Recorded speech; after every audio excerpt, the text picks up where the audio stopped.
perquè el riu per a nosaltres és vida, és sempre la història ha sigut antes, quan nosaltres no havíem nascut, pues el 90% del camp de Túria se dedicava a l'agricultura i un 10% només a la indústria. I sí que és de veres que hem necessitat el riu, que hem necessitat l'Auia per a nostres cultius, que era principalment la ceba, era el forment, era la dacsa, queriguilles, i després ja vingué pues, haver una temporada que jo no conegui, que mon pare me deia que feren arròs també, però després sí que començarem en la meva joventut a plantar taronxers. No sé com ens diuen que no tenim òvia, perquè és inadmissible. Quan tenim diversos pous, l'Ajuntament té 5 pous, propietat d'ella, que està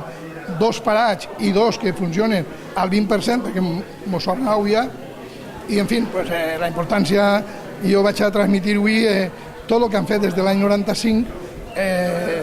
perquè és que farem coses importants i no ens sabeu vendre. Este tipo de actos, igual que los actos relacionados con el patrimonio, en este caso es un patrimonio de otro tipo, ¿no? Patrimonio de otro tipo intangible como lo del agua, son importantes para reivindicar precisamente el valor de lo que tenemos, en este caso en Ribarroja, por eso se hace aquí, y ya se viene haciendo varios años.